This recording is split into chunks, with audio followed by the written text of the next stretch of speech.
to the Family Movie Night podcast, where we want to help your family have better conversations around the content you consume. This is episode 56, and we are still talking Christmas around here as everybody's getting ready for the holiday.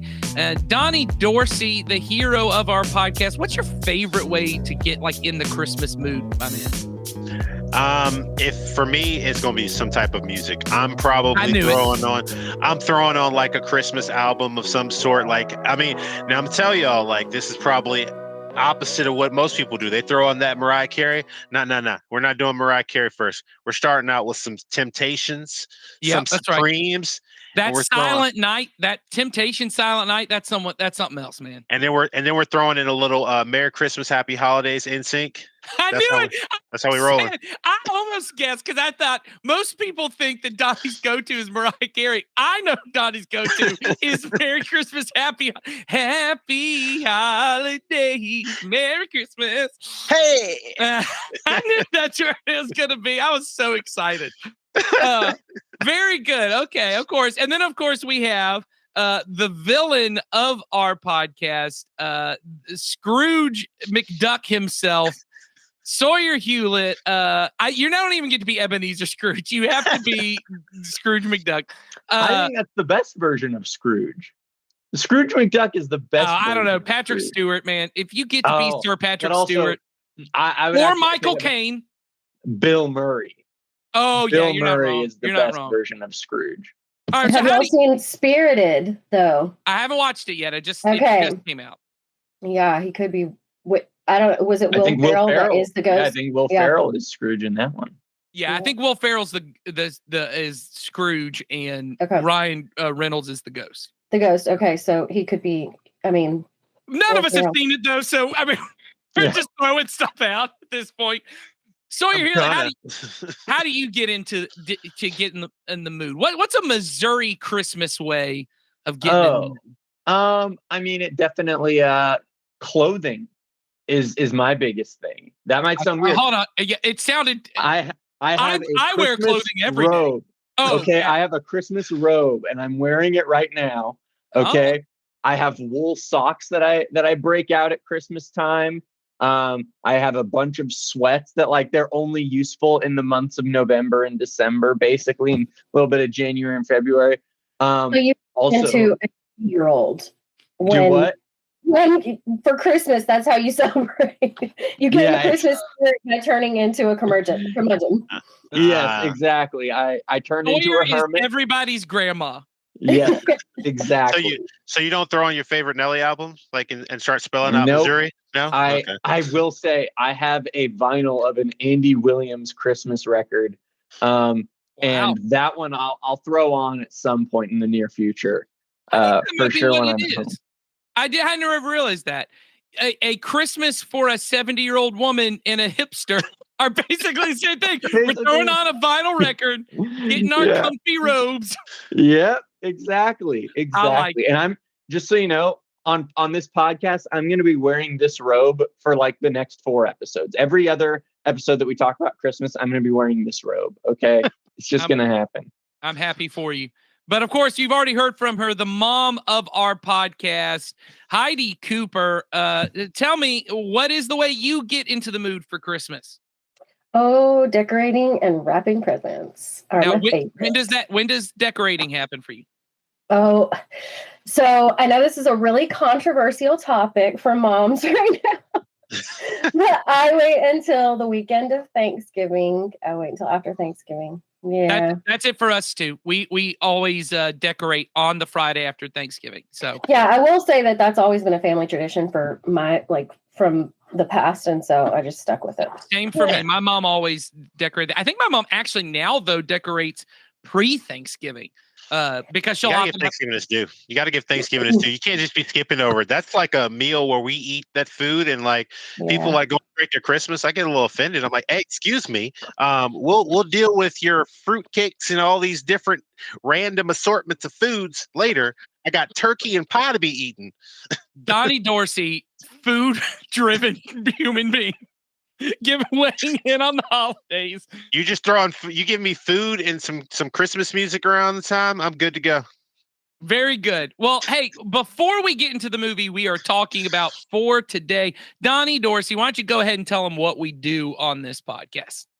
Yeah, so on this podcast, we encourage every family at Community Christian Church to have a monthly movie night to help you and your children build memories and start conversations that matter.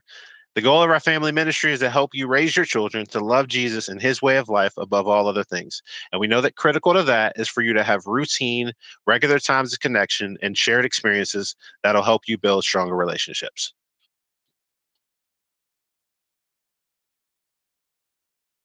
You're muted, Sawyer.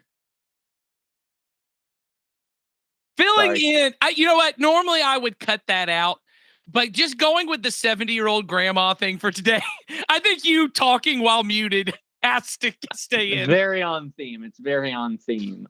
Anyways, movie nights, great opportunities to do that, building stronger relationships and shared experiences.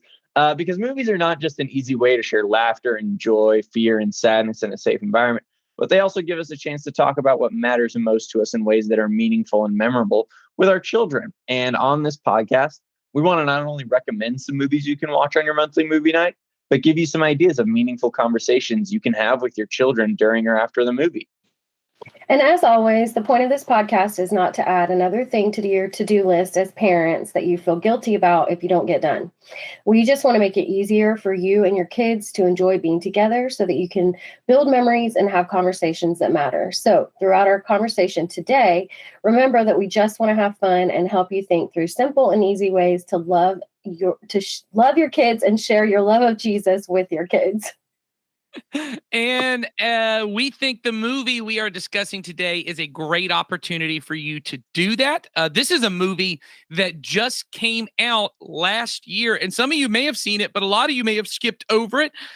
It is available on HBO Max. It is called 8-Bit Christmas. And this is a movie that has a terrible description on IMDb. Normally I just read them. I don't do any prep work, but I'm just going to try and give you a quick recap because theirs tells you nothing about it. This movie is about Neil Patrick Harris, who is a father who has his daughter for Christmas, and they are traveling to see his parents or go stay in his childhood home.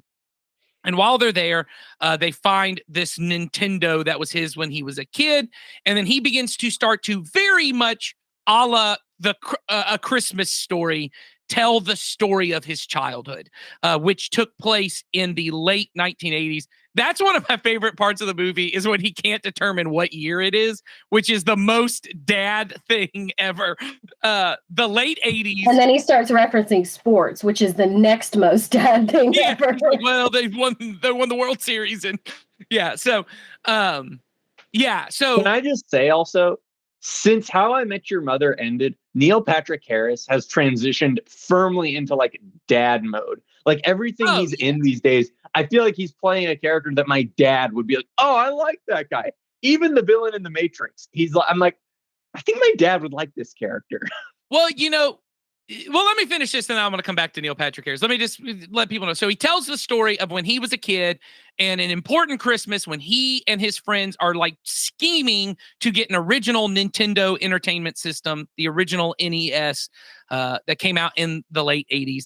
And it then becomes very much a heartwarming tale in all of those things. So Neil Patrick Harris, who is kind of the narrator of this movie, I can kind of see Neil Patrick Harris, I think, even before How I Met Your Mother and during it, was everybody's mom's favorite person. So that was kind of always his character. I get if like your first introduction to him was like How I Met Your Mother, where he kind of plays this womanizer character. It doesn't seem that way. Neil Patrick Harris is, because he does magic. Like he does show tunes. He's everybody's, him and Ellen DeGeneres are friends. Like it's a whole vibe. So, but yes, he definitely kills it in this movie. But before we get to kind of any of the themes of the movie, I just want to talk about what everyone's experience of this movie was. Is this the first time that you had seen this movie, Donnie Dorsey, or did you watch it last year? This was the first time I seen it, so this was my first 8-bit Christmas. Well, not your first true 8-bit Christmas. When did you get a Nintendo Entertainment System? I got it. Let's see, whatever year everybody else got it, I got it 3 years after that. Okay, yeah. I got mine in 1995. So my parents and we thought it was brand new. My parents were like, we're going to get you this. I didn't realize that the Super Nintendo was out, and about a year later, the N64 was coming out. But we all got it the same year. It was whenever everybody else was over it and sent theirs to Goodwill, and our parents in Fayetteville, I think it was technically Peachtree City. It's on that border between Peachtree City and Fayetteville. There was and Donnie may remember this, there was like a video game repair shop, like a used. Yep. Do you remember this place? My dad went there and bought someone else's broken NES that the guy had repaired. Yep. That's what we got. And we did get a bunch of games from it. We got Duck Hunt, Super Mario Brothers. Like the system was $8. And they had used games too. Buy one, get one. And the story for like 10 years in my family was my younger brother, Benjamin. He would have been like 3. So maybe he was a little older. But anyway, he got mad because my older brother and I wouldn't let him play it, and he ripped it from the wall and broke it.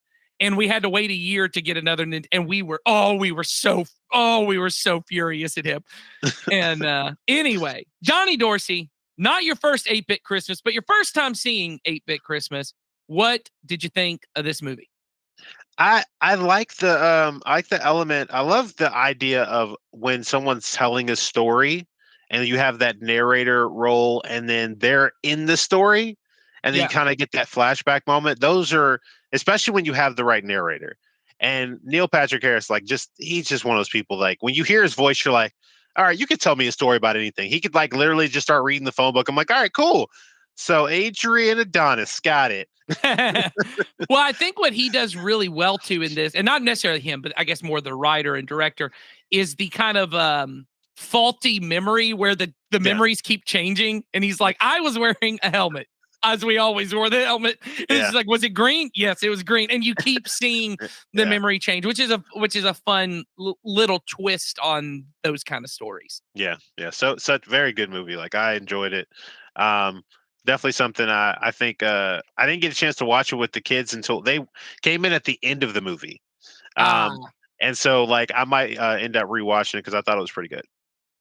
Sawyer Hewlett, villain of our podcast, which this movie doesn't really have a central villain. So I think I can just be Neil Patrick Harris, you know? No, I know he's not a villain, but I think it's gotta be the kid who he's played villain. Yeah, the bratty kid who had the system before everybody else. I think he should be overpriced retail marketing. He should be the boycotting moms. That's what he is. Yes. There you go. In his little robe. Yes. Very good. No. All right. Sawyer Hewlett, was this your first time seeing 8-bit Christmas, or did you see it last year?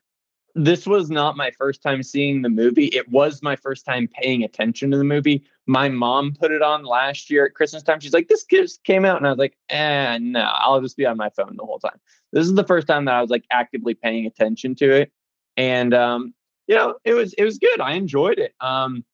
We basically kind of hit on all the stuff. It was, it did a good job of kind of feeling like a classic Christmas movie, like A Christmas Story and stuff like that. Yeah. While also feeling really fresh. I will say, anytime a movie is about video games, you're going to hook me. And so that did a good job of keeping my attention. This is just a fun movie. Really good characters all around. Great narrative structure, I guess is what you want to call it. Like, it was a fun movie. I don't know what else to say. It was, it's not like breaking any new ground, but I enjoyed it. No, and it feels very much like A Christmas Story for Gen X. Like it feels like, whereas A Christmas Story was really like baby boomers kind of teaching their Gen X kids what it was like to grow up in the 60s. This is very much Gen X parents being like, this is what my childhood was like. And what was fun for me, even though I was not alive in the late 80s, so I'm going to have to wait until we get some kind of like, I don't know, like PlayStation coming out version of this movie. But Apple Christmas. Yeah, no, I was already a teenager by anyone caring about Apple. But for me, it was very much my kids kept asking me, so is that what it was like? Is that what it was like when you were a kid? And I'm like, I wasn't a kid when this happened. So, I mean, but yes, this is effectively, honestly, it fits pretty well in that late 80s, mid 90s feel. All of that same stuff really applies. So yeah, it's very similar to when I was a kid and all that kind of stuff. So it was fun. About CDs. That's what it should be about, CDs. There you go. They don't know about albums. Honestly, what it should be about is the Napster wars. That was really my that was because I had Napster and I was like, am I going to jail? Are they coming for me? Is Lars Ulrich from Metallica coming for me? So Heidi Cooper. You would have been excited if Lars Ulrich was coming for you, is the thing. Yeah, Nathan, you seem like I mean, I like Metallica, but Lars is never the reason I like Metallica. So Heidi Cooper, how did you feel about this movie, 8-Bit Christmas? I loved it. Abel, I just asked him how he wanted to review the movie because he actually took a nap and he said it was really good. But yeah, perfect thing to go to sleep to. He literally he put his hands behind his head and fell asleep watching it, and me and my daughter finished watching it. But I loved it so much. It was so much fun. I did grow up in the 80s, and I was born in 84, so I grew up in that time. And I have memories of all that stuff. And I was telling my daughter, yeah, this is what we used to do when we'd go on mall trips. Oh yeah, this is what we used to do. And I was like, oh, my parents would have never let us separate from them. Oh my God, talking on the handheld, the actual phone. Yeah. I kept telling my daughter and she's like, okay. This is so weird. I love June Diane Raphael, who's the a mom in the flashback. She's from a great podcast called How Did This Get Made? I think she's hilarious. And she being the mom who bakes, this was my childhood. My mom baking all the time, and I never got to eat any of it. Yeah. She was always like, no, that's for someone else. Yeah. I would sneak in to steal cookie dough or steal something and get out of the kitchen. Yeah. And and the part, when the daughter would be like, oh, well, were you wearing a helmet? Oh, yeah, exactly. We always wore helmets in the 80s. I was like, yes. This is because those are things, honestly, I was laughing at it because I'm like, ooh, my kids, I'm like, you have to wear your helmet, but that was not even a thing. I didn't wear a helmet because I wasn't a sissy. There was that kid who walked around with a limp for a long time after his concussion. and his boots. Called him Limpy Joe, though. His boots, it was they were purple. No, it was a big deal back then. Yeah. Oh, you have no idea what a big deal it was. He did smash his head into a brick wall at one point, but it was fine. His eyeball just didn't turn the right direction from then on. We were all cool with it, though. All right, so let's talk about the themes. I think we're all recommending this movie. I actually think this is one of the few ones we talk about. I do think this one's pretty much all ages, in the sense that the comedy is probably more for younger kids, but it's really all the video game stuff is so much fun. I think older kids will get it. And I think all kids kind of get a kick out of, especially if you grew up in the 80s, 90s, it has such that vibe. And that your kids will love to get to hear you talk about your childhood. And that's really the theme for this movie that we want to talk about, which is the importance of us telling stories. The importance of us as parents relating our childhood to our kids, and not just so that they know us. I think there's kind of a way that we're kind of like, I want my kid to know everything about my life. It's not that. It is so they get a continuity to their life, that they can kind of see through you. Hey, I'm not alone through going through things. One of my favorite quotes, and I'd never get it exactly right, but it's from the Harry Potter and the Order of the Phoenix, the book, the 5th book, where Dumbledore says to Harry at one point that children can never know what it's like to be an adult, but that the greatest tragedy is when adults forget what it was like to be a kid. And that it's so important. And it's not like this, be a kid, have fun. It's part of the job as a parent is being able to understand what your kid's experience is. And you're the one who has wisdom of experience to be able to relate to them and go, hey, I do remember what it was like to go through puberty and that be freaked out. I remember what it was like to be picked on and to have my feelings hurt. Or I remember what it was like to fight with my brother and sister. I remember what it was like, all of those different kind of things, to be able to get them to see like you're not alone through what you're going through. And there's a way out. There's a way to grow towards what you want to be. So in the spirit of that, I wanted to ask our co-host just here, let's just give some practice of talking. The holidays give you an opportunity to talk about holidays of past. So does anybody have any Christmas memories that they want to share on the podcast? Something that was maybe fun, something that was meaningful, something that maybe you tell to your kids, or maybe in your family, you guys just tell each other again and again, oh, remember that Christmas. So who wants to start on this?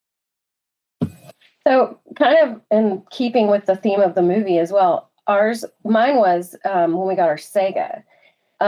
We didn't get stuff like that, but my uncle sent it to us from Washington, and it was when I was watching his uncle from Japan sends the Light Bright. Oh yes, yes. I was like, oh my gosh, yeah, because we'd heard rumors. We knew that he had asked my parents if we were allowed to have it, and there was some conversations, but we weren't sure. And yeah, it was a really big deal. I was, I think I was about 10 or 11, about the age of this guy in the movie. And it's funny because I remember playing with my little sister who is 10 years younger than me. So she was a baby, and we would unplug her console so she couldn't mess it up. That's what you should have done with Benjamin. Just awesome. Unplug his controller and let him think he was playing. Maybe he wouldn't have lost his temper. Exactly. So in that same vein, I remember one Christmas we went to Mississippi, which is where my dad was from, and my uncle, he was my new uncle at the time. My aunt had just remarried, and we went to his house for Christmas that year, and he had a Sega Saturn in his that one of his teenage kids had, and he let us play it. We had only ever played Sega Genesis. We were like, this is the greatest house in the history of the world. Mississippi gets all the new things, which is objectively not true. Mississippi still is technically in 1972. So very not accurate, but that was my impression of that holiday. Donnie Dorsey, you got any Christmas memories that you love to tell your kids about? So the Christmas story that kind of goes around for in our family is of me during Christmas, because the joke is that I'm very grateful and I'm very appreciative of what I get. So one of the stories that we almost always end up telling is that when I was younger, when this was early when wrestling was still getting more popular, I really had all of the action figures and the wrestling rings and stuff. So for Christmas, you had a Sting. I did. I had them all. But they so the fun thing was that they would put all the individual wrestlers in the tree for me to find them. And so me being not expecting anything to come out of it, I'm like, okay, cool. I'm going to grab this one, and I get it, and I pull it down, and I scream, I won't even say I didn't scream, but in this very high pitched voice, and my mom will tell you this too. It's like, wow, this. I was so excited about it. I had it, and I'm like, I'm over here playing with it. And they're like, there's more.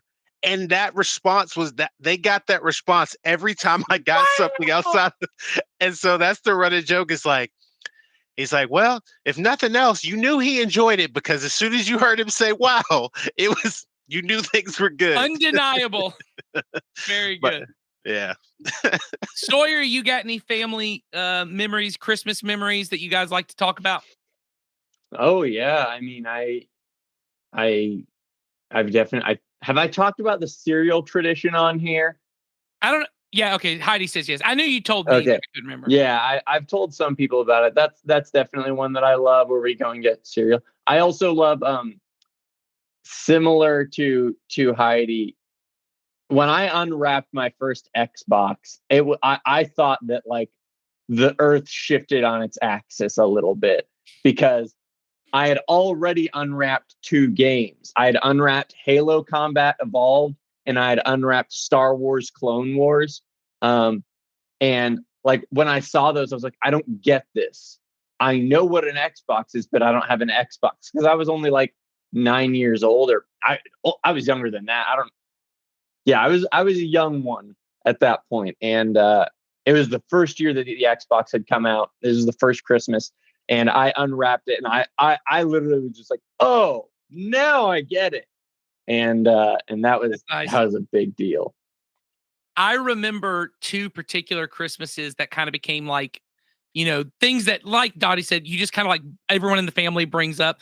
One of them was that my older brother, John, when he was like probably 8 or 9. And like, so we had allowance, but we didn't have like a lot of money. So he couldn't buy gifts, but he wanted to give us gifts. So he would wrap up some of his toys and give them to us.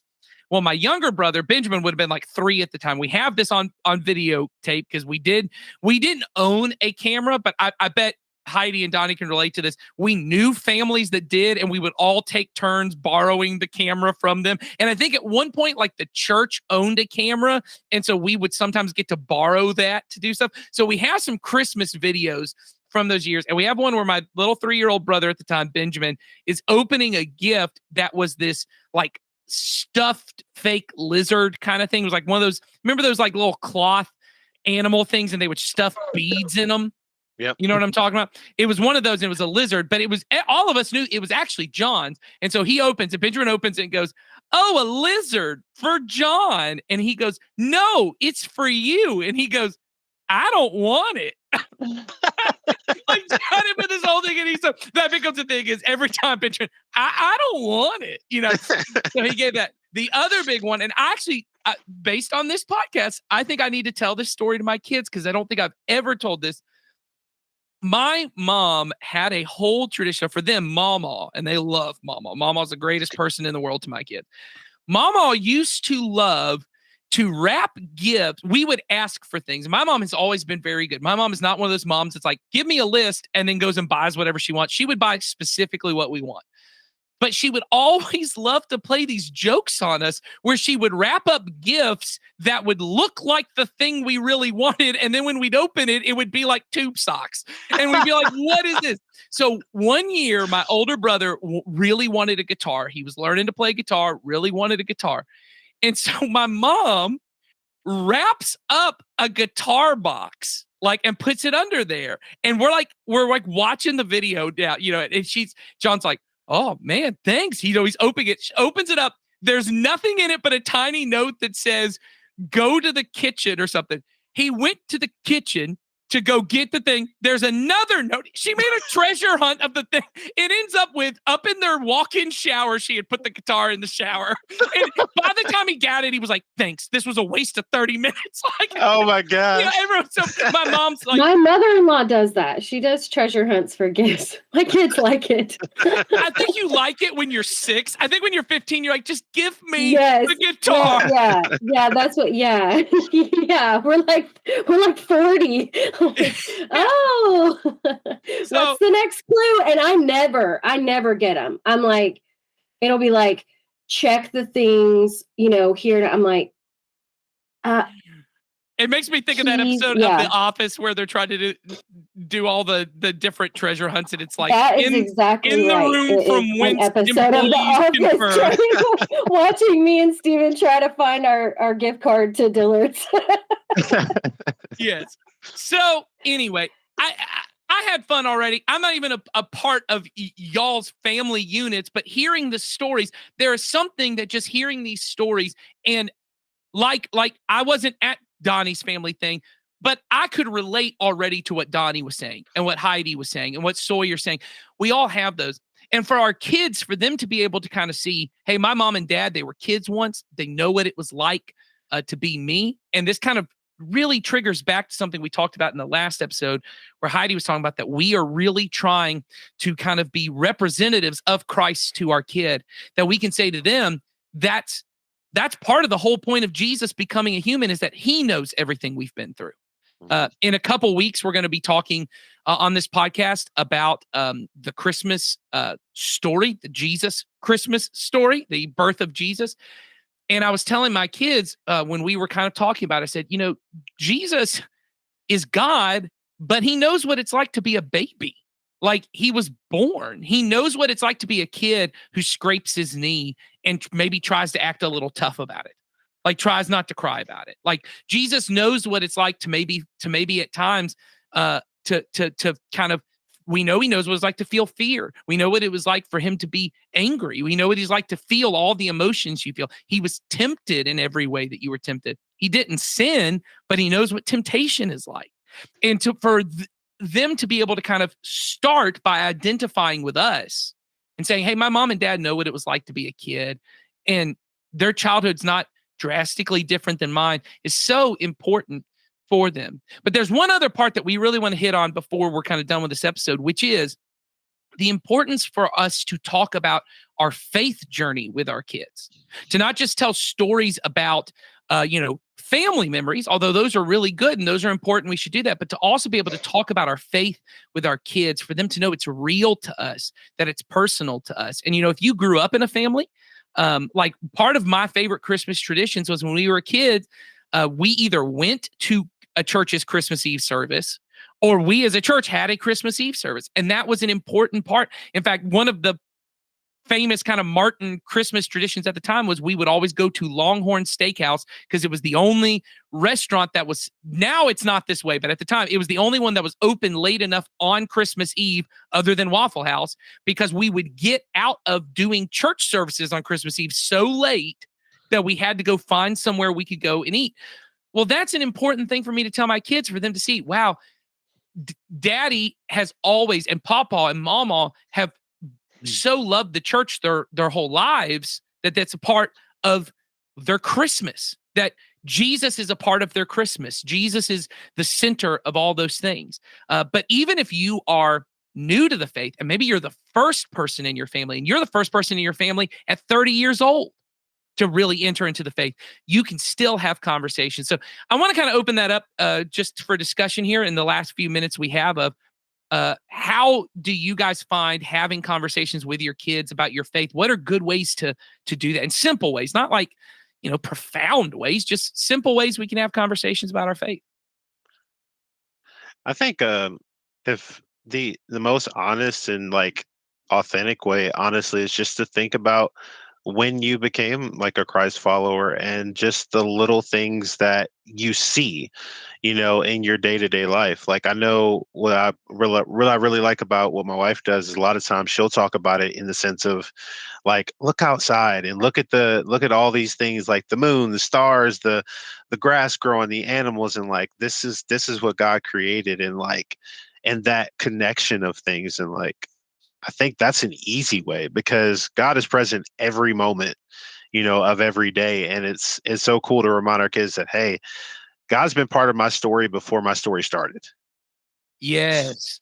I think that's really good, Donnie. That's really good. Heidi, any ideas of ways that just like talking about either your faith or just talking about faith in general with your kids?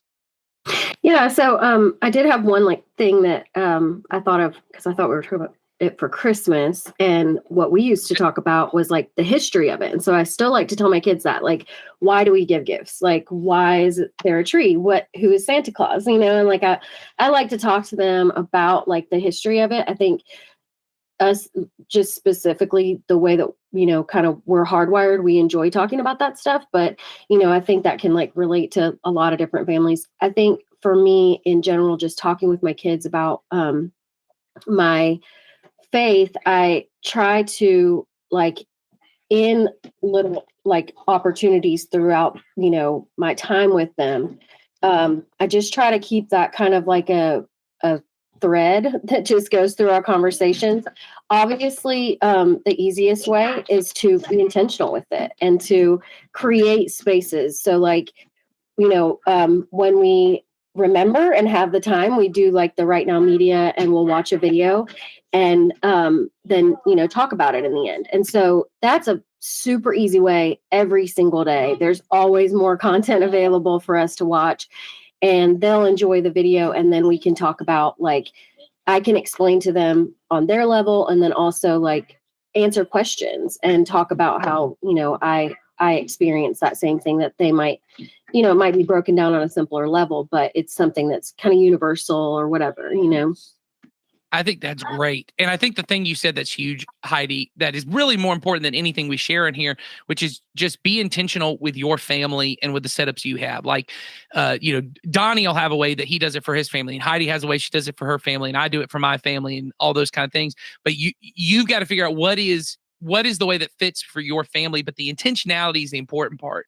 Specifically with Christmas, one thing that we do is, when we decorate our tree, and I said on the last podcast, we do that the day after Thanksgiving. Well, one of the things is we have a kind of home church group, a small group that comes over. It's a prayer group we have every Friday. And so on the Friday after Thanksgiving, they come over and they help us set up our tree. But part of our thing that we do every year is we make one of those paper chains. You guys know what I'm talking about? You put around the tree, you make a paper chain.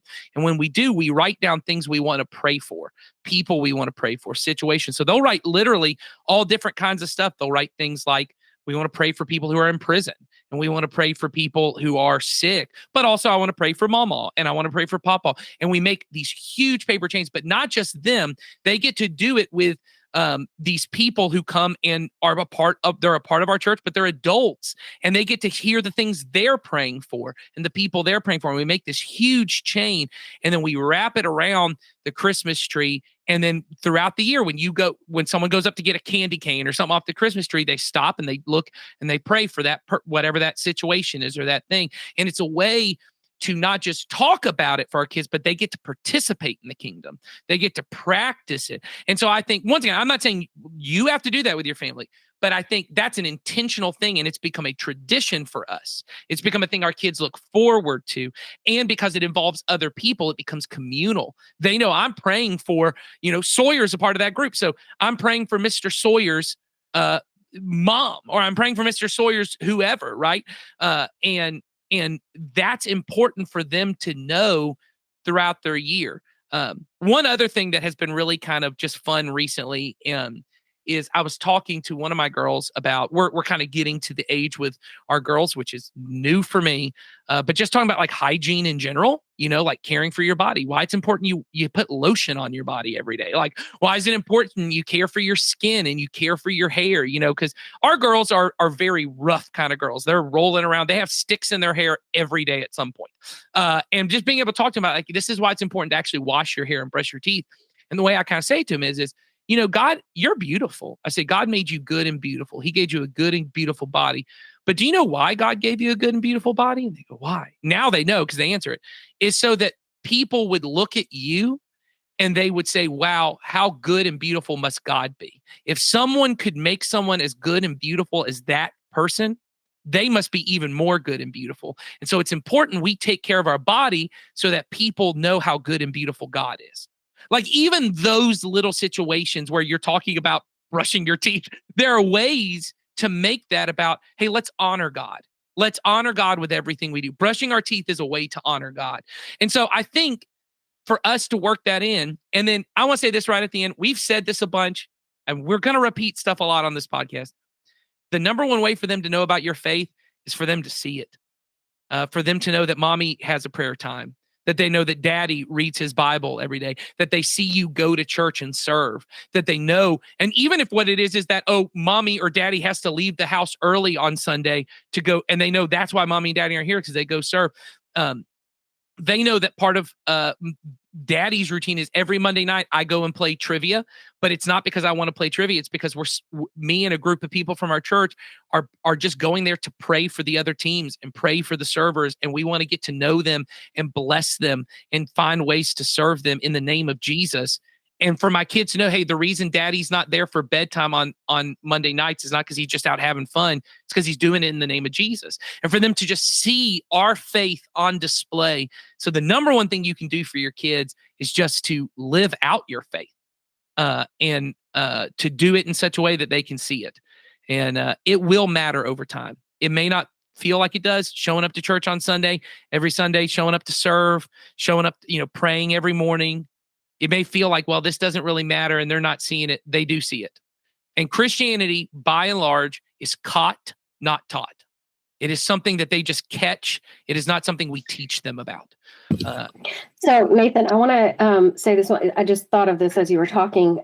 One of the things that my son, my oldest, and I used to do, and my little ones are just now starting to kind of get into being able to enjoy this, is picking a kid from the Christmas in Coweta. And me and my son, he used to actually, like, as he got older, take his own money and sponsor his own kid. And we'd go shop together for our children. But yeah, I just wanted to like throw that out there since that's coming up. You know, we'll be in the thick of it when these episodes air. That is such an awesome way to remind your kids right here before they're about to get, you know, kids, almost in probably all of the kids that we are going to be talking to on here, not going to be ones who aren't going to have anything for Christmas. Right. But to have an opportunity to show your kids that there is this whole other side of, you know, life and the world and what other people experience that they might, you know, not understand or get, you know, a deep enough insight into that. I mean, we always enjoyed that time together. My son was always so enthusiastic about being able to do that. And I think that is one of my best memories. He's 19 now. I think that's one of my best memories with him is doing our shopping every year. It filled my heart so much. It filled his. He'd carry the little cart around so people would see that he was shopping for somebody, and they talked to him about it, and you know he would engage, and it was just such an awesome experience every year. I totally agree on that, and I would say as they become teenagers, and by the point this airs, this has already happened, but going forward, our student ministry, they take kids, and for them to get to do it with their parents, but also that mom and dad are saying, hey, go do that with your friends. Go do that there too. That they see mom and dad are supporting the church's efforts, that, hey, it's not just important that you see my faith, but I want you to see that there are other adults in the church who have faith, that there are other people who care and that are compassionate and that are doing what Jesus does. That's huge too. So I'm love that you mentioned that, Heidi, because that had slipped my mind, but you're exactly right. My family, same thing. We love it. So I think that's great. Let's end up there. We hope you guys have great conversations, not only about your faith, but just sharing memories with your kids, because that's the point of this podcast, to build memories, right? And to have conversations that matter, teach your kids to love Jesus and his way of life. We'll see you guys next time when we are talking about Elf. And I know everyone's very excited. This is like the Christmas movie for many people. We're going to talk about it next time. We'll see you then.